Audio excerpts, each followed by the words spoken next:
आप सोच रहे होंगे कि मैं क्या कर रहा हूं। मैं युद्ध की तैयारी कर रहा हूं, वही युद्ध जो ज्वालामुखी की भांति कभी भी फट सकता है। युद्ध वही जीतता है जो युद्ध में व्यतीत होने वाले समय से अधिक समय युद्ध की तैयारी में लगाए। जो योद्धा अभ्यास क्षेत्र में जितना अधिक समय दे, रणभूमि में उतना ही कम रक्त बहेगा। एक सामान्य लौह और तीखी तलवार में अंतर यही है कि एक तीखी तलवार को कड़ी अग्नि परीक्षा से होकर जाना पड़ता है, लौहकार की मार खानी पड़ती है। एक तलवार जितनी पीड़ा सहेगी, उसका वार उतना ही प्रबल होता है। इसलिए पीड़ा से घबराए नहीं, उसका सामना करें, उसका अभ्यास करें, क्योंकि यही अभ्यास जीवन के युद्ध में आपको विजयश्री बनाता है। जब मेघ छाते हैं तो क्या होता है? अंधकार छा जाता है, मेघ गरजते हैं, बिजलियां कड़कती हैं, वर्षा होती है। सभी पशु अपने आश्रय स्थल पर जाकर छिप जाते हैं, मनुष्य अपने घरों की ओर दौड़ते हैं और सभी पक्षी अपने घोंसलों में जाकर छिप जाते हैं। परंतु एक जीव है जो गरजते मेघों को, कड़कती बिजलियों को, भारी वर्षा को भी हरा देता है। वो जीव है बाज, क्योंकि वो समस्या की जड़ों से ऊपर उड़ता है। वो गरजते मेघों से, कड़कती बिजलियों से, भारी वर्षा से, इन सब से ऊपर। यही अंतर है हारने वालों में और जीतने वालों में। ये युद्ध हार और जीत का नहीं, समस्या और सोच का है। यदि आप अपनी सोच को छोटी रखेंगे तो समस्या बड़ी हो जाएगी, और यदि आप अपनी सोच को बड़ी रखेंगे तो समस्या छोटी हो जाएगी। दो मनुष्यों के मध्य होता है, परंतु विजय सदैव एक ही मनुष्य को मिलती है। जबकि समान रूप से दोनों शक्तिशाली होते हैं, समान ज्ञान प्राप्त करते हैं। कारण, दो प्रकार के लोहे होते हैं, एक ठंडा, एक गर्म। कभी सोचा है? लौहकार लोहे को लोहे से ही काटता है, परंतु सदैव ठंडा लोहा ही गर्म लोहे को काट पाता है। और यही नीति मनुष्यों पर भी लागू होती है। जब युद्ध होता है तो जिसके मन में ईर्ष्या होती, जलन होती, आक्रोश होता है, वो गर्म लोहे के समान। और जिसका मन शांत होता है, जिसका मन संयम से बंधा होता है, वो ठंडे लोहे के समान है। और वही ईर्ष्या और द्वेष नामक गर्म लोहे को काट सकता है। इसलिए यदि जीवन के संग्राम में विजय प्राप्त करनी है तो अपने मन को शांत रखें, क्योंकि गर्म लोहे की भांति ईर्ष्या और क्रोध जैसे भाव को रखने वाला मनुष्य सदैव शांत स्वभाव के मनुष्य के समक्ष निर्बल है। शक्ति ईर्ष्या और क्रोध में नहीं, शांति और संयम में है। सभी बड़े सदा यही कहते आए कि यदि आगे बढ़ना है तो अपनों का साथ दो। सत्य कहते हैं, अपनों का साथ देना ही चाहिए, परंतु साथ देने से पूर्व ये अवश्य पहचान लेना चाहिए कि अपने हैं कौन। क्या अपने वही होते हैं जिनके साथ हमारा रक्त संबंध होता है, या अपने मित्र? अपने वो होते हैं जो हमें सद्कार्य के लिए प्रेरित करें, हमें आगे बढ़ाएं, हमारा साथ दें। और वो जिनका साथ देने से समाज का नाश हो, धर्म की हानि हो, वो सगे हो करके भी सगे नहीं होते। इसलिए जब अपनों की परिभाषा का चुनाव करें तो उन्हें अपना माने जो आपका साथ दे, उन्हें नहीं जो हमें अज्ञान के मार्ग पर ले जाएं। सीमा एक रेखा ही नहीं, एक परिभाषा भी है। सीमा हर किसी की होती है, प्रेम की, धैर्य की, मित्रता की और शत्रुता की भी, और जो सदैव सीमा में बंधे रहते हैं वो सामान्य मनुष्य बनकर रह जाते हैं, परंतु जो समय आने पर सीमा तोड़ देते हैं वही भविष्य बनाते हैं, क्योंकि सीमा केवल आपको मर्यादा में नहीं रखती, आपको बांधती भी है। अब ये आप पर, मुझ पर, हम सब पर निर्भर करता है कि ये जाने कौन सी सीमाएं हमें बांधती हैं और कौन सी सीमाएं शक्ति के नए मार्ग समक्ष लाती हैं। इसलिए सीमाएं तो जो कर सकते हो उससे अधिक करने का प्रयत्न करो, तभी नई सीमाएं बना पाओगे। भाग्य क्या है? जो आपने किया उसे भोगना भाग्य है, या जो आपके पूर्वजों ने किया उसका फल भाग्य है? नहीं, भाग्य वही है जो आपने किया, क्योंकि हर मनुष्य को अपने कर्मों के फल भुगतने होते हैं। इसलिए यदि जीवन में कुछ भी करें तो उस पर अपनी दृष्टि अवश्य रखें, क्योंकि आपके एक कर्म का फल आपका भविष्य बदल सकता है। हम वही बनते हैं जो हम चुनते हैं, क्योंकि वही हमारा भाग्य बनता है। मनुष्य सुंदरता से आकर्षित होता है, उससे प्रेम करता है और असुंदर को देता है। ऐसा होता है ना? क्या आप ऐसा नहीं करते? करते हैं। तो सुंदर और असुंदर की परिभाषा क्या है? इस आकर्षण और विकर्षण का कारण क्या है? कभी सोचा है? कभी सोचा है कि जिससे आप प्रेम करते हैं, जिसके प्रति आप आकर्षित होते हैं, अचानक से उसके लिए मन में वितृष्णा आ जाती है, और जिसके प्रति घृणा होती उसके लिए एकाएक आपके मन में प्रेम उमड़ आता है। कारण है दृष्टिकोण। क्योंकि सुंदरता आपके मन में होती है, आपके सोच में होती है, आपके दृष्टिकोण में होती है। इसीलिए किसी को कीचड़ में खिला हुआ कमल सुंदर लगता है, और किसी को निर्मल चंद्रमा में भी कलंक का धब्बा दिख जाता है। यदि आपको सुंदरता अनुभव करनी, हर पल आनंद में रहना है, तो अपने दृष्टिकोण को सुंदर बनाएं और अपने आप सब कुछ सुंदर बन जाएगा। हम अपनी सोच और संसार की मान्यता के अनुसार अपने विचार बनाते हैं। जैसे सत्य कहना धर्म है, असत्य कहना पाप, सहनशीलता धर्म है और क्रोध करना अधर्म, उपकार करना, जीवों पर दया करना धर्म है और निष्ठुर होना अधर्म। परंतु क्या यही सत्य है? क्या कभी कभी परिस्थितियां इन आवेशों को उल्टा नहीं कर देती? करती। यदि इस संसार में कुछ धर्म है, कुछ पुण्य है, कुछ महान है, तो परिस्थिति के अनुसार चलना। जटायु स्मरण है आप सबको, वो जिन्होंने रावण पर क्रोध किया था, उस पर आक्रमण किया था।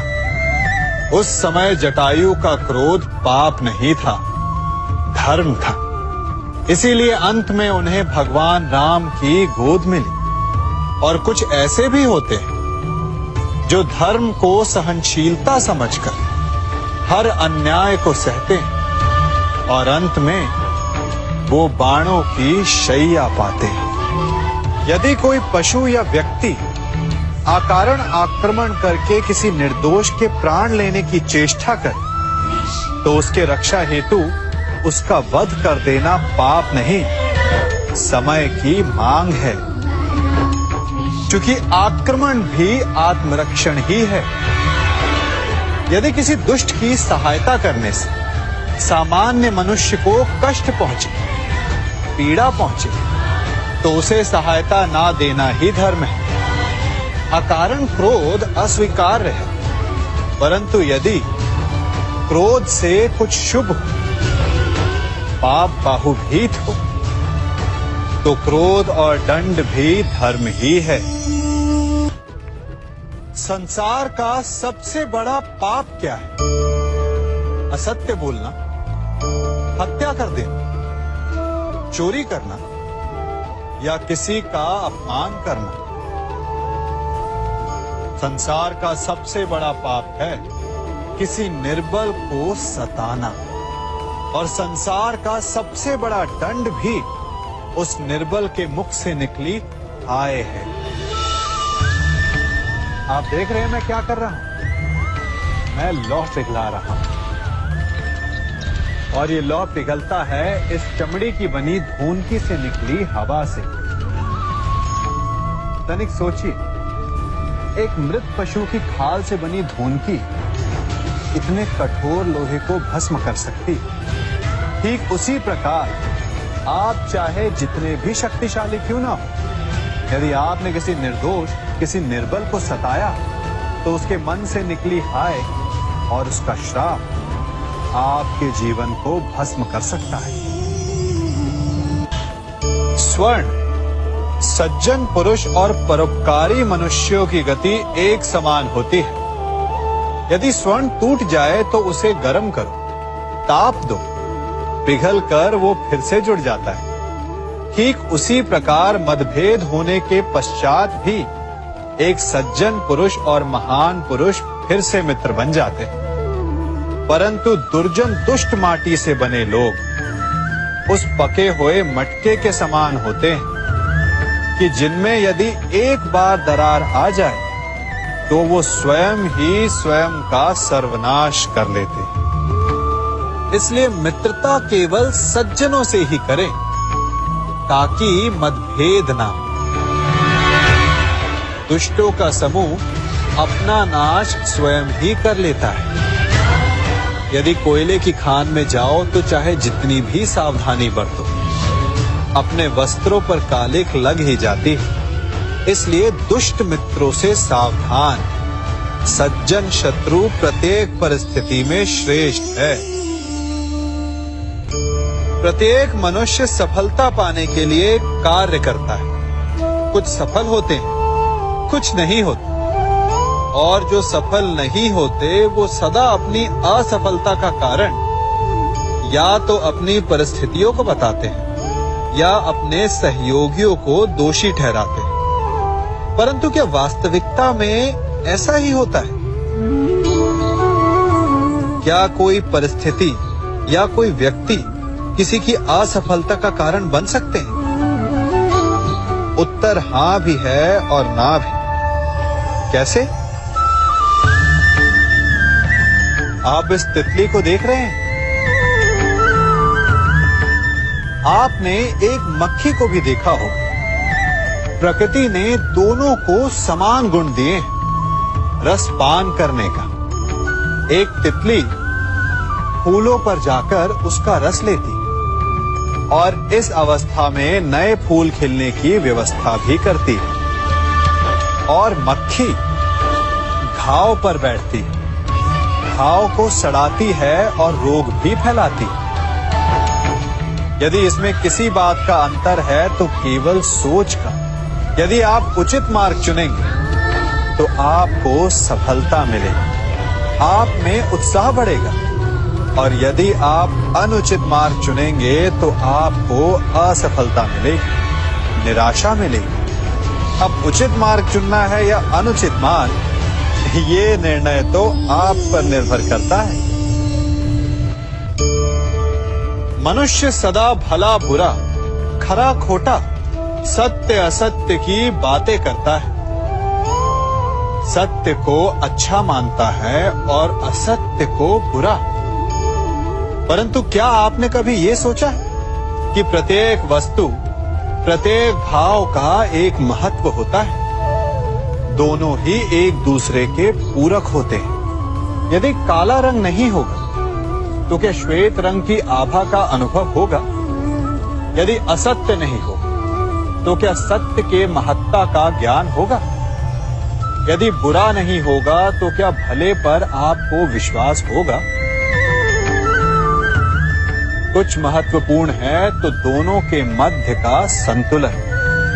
बुरी से बुरी वस्तु, समय या भाव, कोई ना कोई स्वयं में शुभ छिपाए रखती है। कभी काले गरजते मेघों को देखा है? उसके किनारे भी एक स्वर्णिम आभा होती है। उसी प्रकार यदि आपके जीवन में बुरा समय आए तो आपको अपने सच्चे मित्रों की पहचान हो जाती है। तो बुरे समय में निराश ना हो, उसमें भी कुछ शुभ खोजने का प्रयास करें और धीरे धीरे सब कुछ आपके जीवन में स्वतः शुभ हो जाएगा। संसार में सबसे महत्वपूर्ण क्या है? दृष्टि या दृष्टिकोण, समझ या सोच? सामान्यतः मनुष्य की दृष्टि और सोच में अधिकतर वो वस्तु, वो घटनाएं, वो भाव श्रेष्ठ हैं जो हमें आनंद दें, और जो हमें आनंद नहीं देते उन्हें हम दुखदाई मान लेते हैं। परंतु दृष्टिकोण और सोच को यदि एक भिन्न कोण से देखें तो परिस्थितियां भिन्न सिद्ध हो सकती हैं।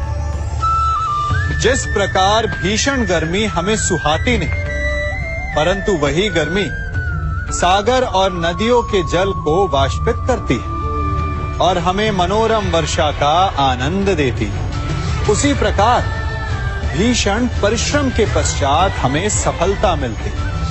इच्छा के पश्चात हमें हमारा लक्ष्य मिलता है। तो सदा स्मरण रखिएगा कि दुख और पीड़ा से भागे नहीं, क्योंकि यही भविष्य में आने वाले सुख का मूल है।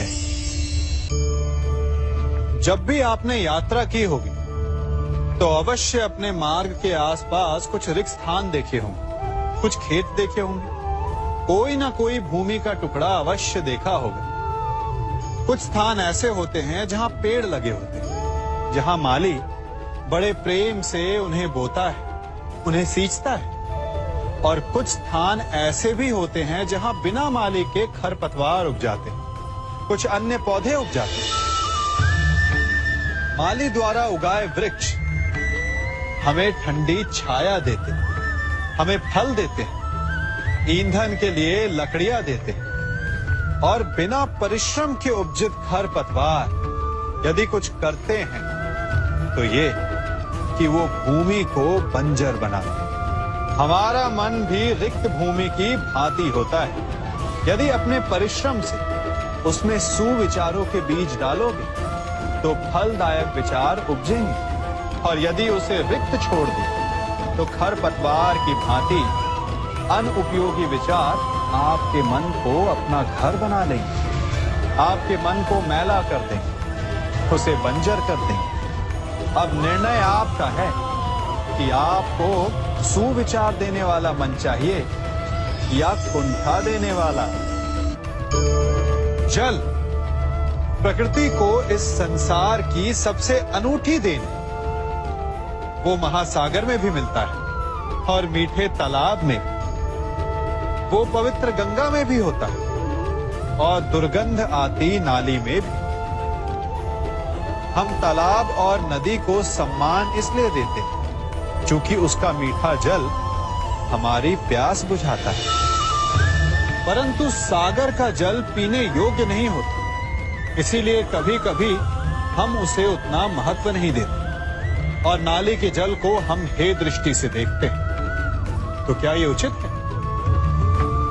हमारे संबंध भी इसी जल की भांति होते हैं। जिस संबंध से हमें लाभ ना हो उससे हम दूर हो जाते हैं। कभी ईर्ष्या के कारण, कभी अहंकार के कारण उस संबंध को तोड़ देते हैं। तो क्या संबंध को तोड़ देना उचित है? तनिक विचार कीजिए। माना कि सागर का जल फसल नहीं दे सकता, परंतु मोती तो देता है। माना कि नाली का गंदा जल हमें किसी भी कार्य के लिए उपयुक्त ना लगे, परंतु वो भी कहीं लगी अग्नि को बुझा सकता है।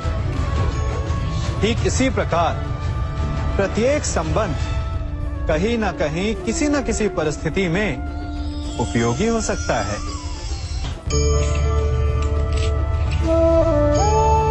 बड़ी विकट समस्या है। मुझे स्मरण ही नहीं हो रहा कि इस गुच्छे की कौन सी चाबी इस ताले को खोलेगी। बड़ी देर से प्रयास कर रहा हूं, परंतु ये ताला खुल ही नहीं रहा।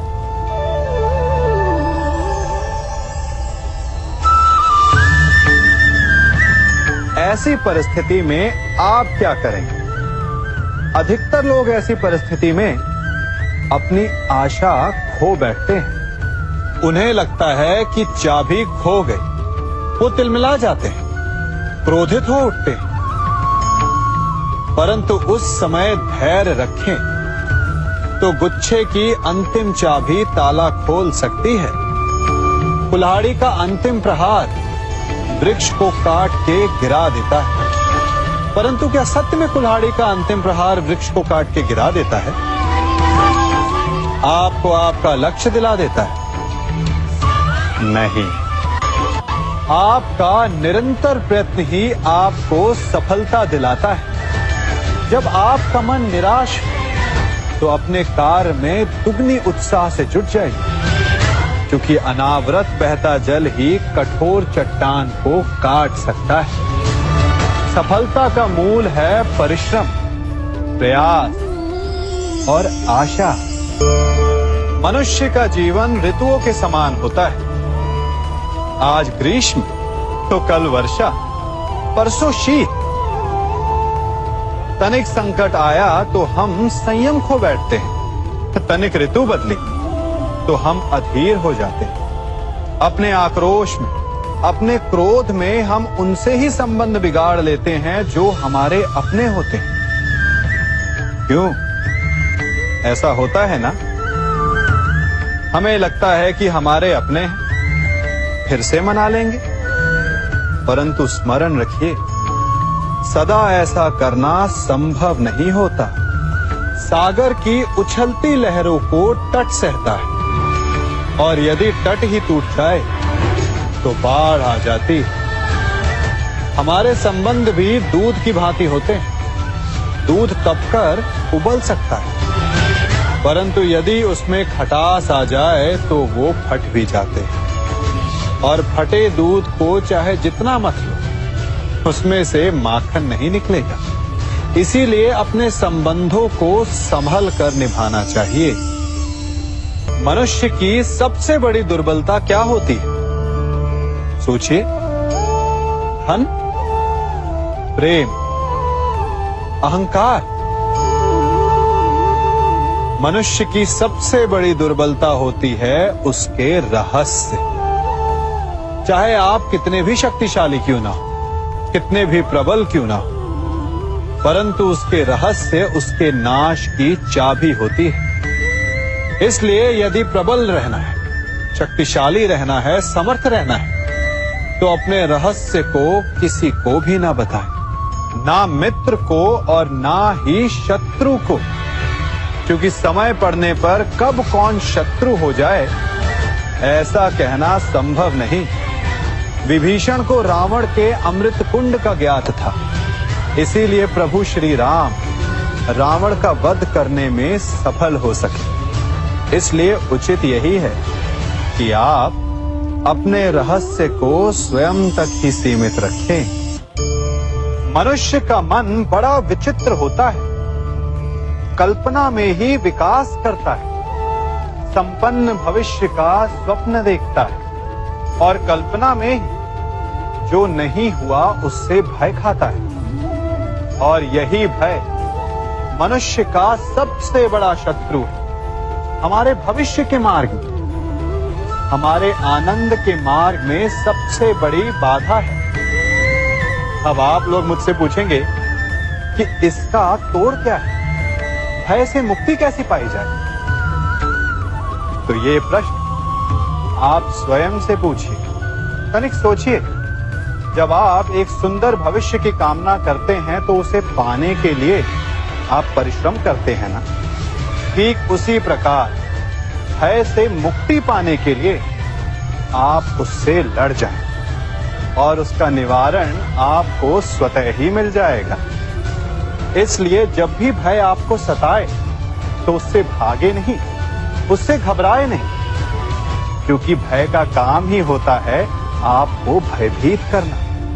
इसलिए जब भी भय आप पर आक्रमण करे तो आप भी उस पर पहले ही आक्रमण कर दें। हम सब मित्रों के साथ रहना चाहते हैं, शत्रुओं से दूर रहना चाहते हैं। क्यों? क्योंकि हमें जीवन में आनंद पाना है, जीवन में आगे बढ़ना है, स्वयं को संपन्न देखना है। और यदि किसी से भी आप पूछेंगे कि जीवन में सफलता पाने के लिए सबसे अधिक आवश्यकता किसकी होती है, तो हर एक आपको लगभग एक ही उत्तर देगा। सफलता प्राप्त करने के लिए आपको सच्चे मित्रों की आवश्यकता होती है। परंतु यदि आपको और अधिक सफल होना है तो आपको केवल मित्रों की नहीं, शत्रु की अधिक आवश्यकता है। अब आप कहेंगे, ये मैंने कैसी बात कर दी? तनिक स्वयं सोचिए। जब भी संकट आता है तो मित्र क्या करते हैं? आपकी सहायता करने के लिए आपके साथ खड़े हो जाते हैं, और संकट के समय में शत्रु और बड़ा संकट बनकर हमारे समक्ष खड़े हो जाते हैं। मित्र हमें सहायता देते, अपनी शक्ति देते हैं, परंतु शत्रु आपके भीतर छिपी शक्ति को बाहर लाता है, आपको और अधिक बलवान बनाता है। संगति या साथ, मित्र और साथी मनुष्य के व्यक्तित्व के लिए सबसे महत्वपूर्ण होते हैं। अब आप कहेंगे, ये कैसे? मनुष्य अवश्य अपने व्यक्तित्व के लिए उत्तरदायी होता है, परंतु मनुष्य संगति में ना चाहते हुए भी उसका व्यक्तित्व संगत की भांति हो जाता है। इन पात्रों को देख रहे हैं, मध्य में जल रखा है, इसमें दूध है और इसमें मलिन कीचड़ रखा है। यदि मैं इस जल को इस दूध में मिलाता हूं तो ये जल दूध बन जाता है, और यदि इसी जल को इस मलिन कीचड़ में मिलाता हूं तो क्या हुआ? ये जल कीचड़ बन गया। ऐसी कोई युक्ति नहीं कि जल बिना घुले मिले दूध या कीचड़ में अपना अस्तित्व बनाए रखे या उनसे अलग रहे। और ठीक ऐसा ही मनुष्य के जीवन में भी होता है। यदि एक गुणहीन व्यक्ति गुणवानों की संगत में बैठे तो उसे भी गुणवान समझा जाता है, सम्मान का पात्र समझा जाता है। और यदि एक गुणवान व्यक्ति गुणहीनों की संगत में बैठे तो उसे भी तिरस्कार मिलता है। इसलिए अपने जीवन में सदैव संगति सोच समझकर सावधानी से चुनिएगा। कभी खेत में किसी किसान को खेती करते देखा है? वो उसे सींचता है, उसे जोतता है, पशु पक्षियों से खेत की फसल की रक्षा करता है, परंतु एक बात का वो सबसे विशेष ध्यान रखता है कि कहीं खेत में खरपतवार ना उग जाए, क्योंकि एक खरपतवार खेत की सारी फसल को नष्ट कर सकती है।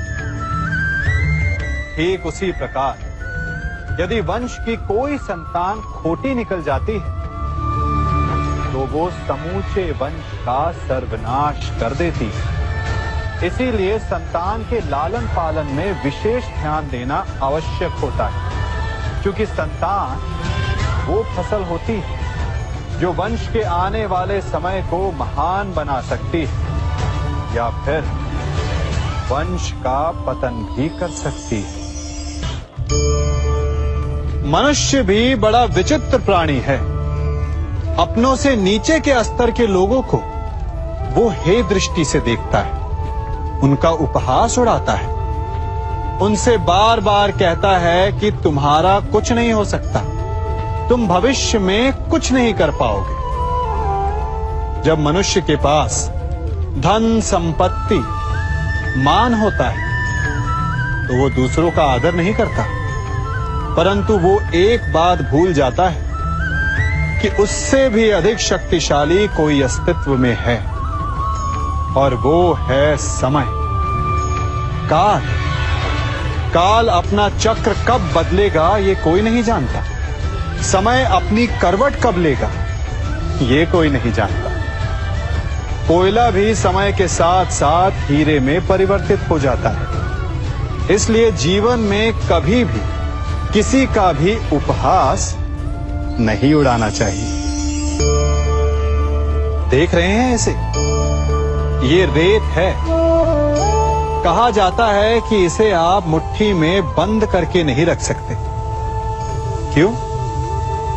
क्या इसका स्वभाव ही ऐसा है, या हमारे हाथों में इतनी सक्षम शक्ति नहीं कि इसे मुट्ठी में बंद करके रख सके, या फिर इसका स्वरूप ही ऐसा है कि ये फिसल ही जाएगी। कदाचित इसीलिए कहा जाता है कि आप रेत को मुट्ठी में बंद करके नहीं रख सकते, परंतु मैं आपसे कहता हूं कि आप रेत को मुट्ठी में बंद करके रख सकते हैं। कैसे? इसका उत्तर है, यदि आपके हाथों में पसीना हो तो आप रेत को अपनी मुट्ठी में जकड़ सकते हो। और पसीना कैसे आता है? परिश्रम से, प्रयास से।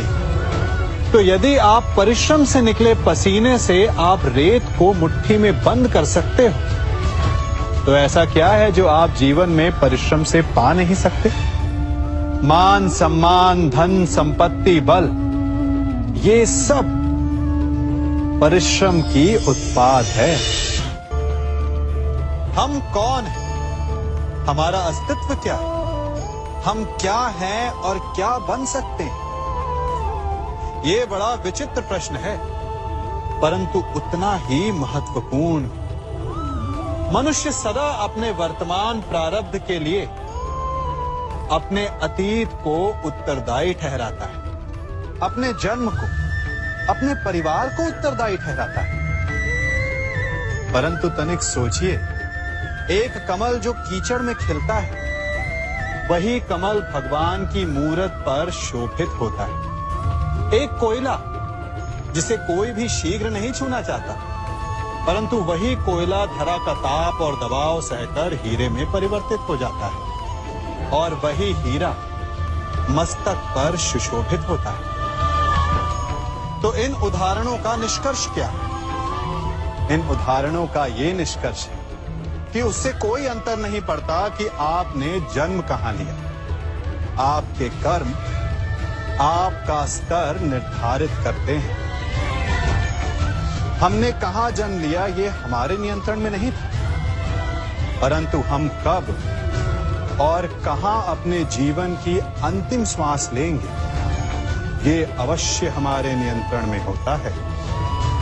तो कर्म कीजिए, अपने जन्म की उलाहना मत दीजिए। एक मनुष्य सदैव शांति और अपनी स्वतंत्रता चाहता है, परंतु जैसे उसे ये अधिकार मिलता है, वो दूसरों का प्रभुत्व छीन लेना चाहता है। वो उनका अधिकार, उनकी स्वतंत्रता को छीन लेना चाहता है। वो ऐसा अपने आनंद, अपने लाभ के लिए करता है। अपने लाभ के लिए वो दूसरों का शोषण करता है। जो आलोचना नहीं करता उन पर अधर्म करता है। परंतु वही मनुष्य एक बात का स्मरण रखना भूल जाता है कि उसके कर्म ही उसे उसका फल भी देंगे। उसका प्रारब्ध उसे उसके मंतव्य तक अवश्य लेकर जाएगा। वर्षा का जल चाहे सागर में मिले या माटी में, परंतु समय के सूर्य की किरण उसी जल को वष्प में परिवर्तित भी कर देती है।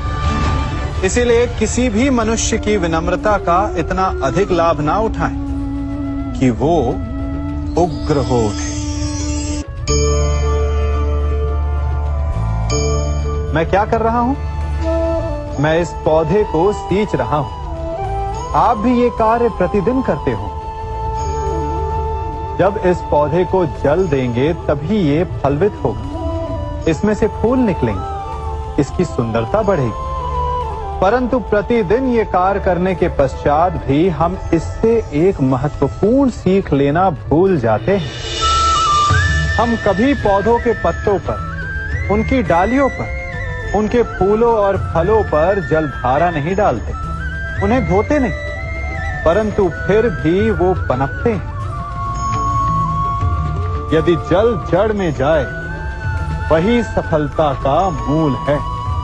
यदि आप एक बार में अनेक कार्य करने जाएंगे तो आपको एक कार्य में भी सफलता नहीं मिलेगी, परंतु यदि आप बुद्धिमता से दृढ़ मन से एक कार्य साधेंगे तो एकाएक स्वतः ही सारे कार्य सध जाएंगे। जो आपका मूल है, जहां से आपको सिंचाई मिल रही है, यदि आपने उसकी जड़ को छोड़ दिया तो एक सूखे पौधे की भांति आप भी सूख कर गिर जाएंगे और अंततः अपना अस्तित्व खो बैठे। हमने एक बात अपने माता पिता, अपने बड़ों से, अपने बुजुर्गों से सुनी ही होगी कि संगति का प्रभाव मनुष्य पर पड़ता ही है। यदि वर्षा की एक बूंद सीप के मुख में जाए तो वो मोती बन जाती है, और यदि वही वर्षा की एक बूंद सर्प के मुख में जाए तो विष। तो क्या यही सत्य है? नहीं। आपने कभी चंदन के वृक्ष को देखा है? उस पर सर्प विचरण करते हैं, विषधर उससे लिपटे रहते हैं, परंतु फिर भी चंदन का वृक्ष विषैला नहीं होता। वो तब भी सुगंध देता है और पवित्र माना जाता है। तो इसका रहस्य क्या है कि वर्षा की बूंद पर संगति का प्रभाव पड़ता है और चंदन के वृक्ष पर नहीं? इसका रहस्य है आत्मबल। वर्षा की बूंद वातावरण के अनुसार स्वयं को बदल लेती है, इसीलिए उसकी संगति ही उसका प्रारब्ध बन जाती है। परंतु चंदन का वृक्ष अपना व्यक्तित्व, अपना गुण नहीं खोता। इसीलिए यदि आप में आत्मबल हो, आपका मन दृढ़ हो, तो बुरी से बुरी कुसंगति भी आपका कुछ नहीं बिगाड़ सकती। सिंह को जंगल का राजा कहते हैं। सभी पशु पक्षी उसका बल मानते हैं, उससे भयभीत रहते हैं, परंतु सिंह को भी अपने भोजन के लिए आखेट करना पड़ता है, घात लगानी पड़ती है, बड़ी दूर तक उसे अपने शिकार का पीछा करना पड़ता है और तब जाकर उसे भोजन मिलता है। और कई बार उसके ये कठिन प्रयास भी असफल होते हैं। यदि सिंह ये सोचकर बैठ जाए कि मैं तो वन का राजा हूं, मेरा भोजन स्वयं मेरे मुख में आकर गिर जाए, तो वो भूखे मर जाएगा। क्या समझे? राजा हो या रंक, उद्यम सभी को करना पड़ता है, क्योंकि मेहनत, परिश्रम यही तो सफलता की कुंजी है। यदि जल पाना है तो कुआं खोदने में पसीना बहाना ही होगा। यदि सफलता पानी तो रात दिन परिश्रम करना होगा। बिना परिश्रम के तो देवों को भी अमृत नहीं मिलता। इसलिए परिश्रम कीजिए, आज नहीं तो कल सफलता अवश्य मिलेगी। देख रहे हैं इसे? ये बड़ा भयंकर अस्त्र है। अब आप कहेंगे कि ये छोटी सी धातु भला किस काम की? आप चाहें तो इस धातु से वस्तुएं जोड़ लें या फिर चोट भी खा सकते हैं। ये एक धातु लकड़ी के दो पट्टों को एक करके जोड़ सकती है, या फिर आपके शरीर में लग जाए या चुभ जाए तो आपको बहुत बड़ा घाव भी दे सकती है। इसलिए एक बात सदा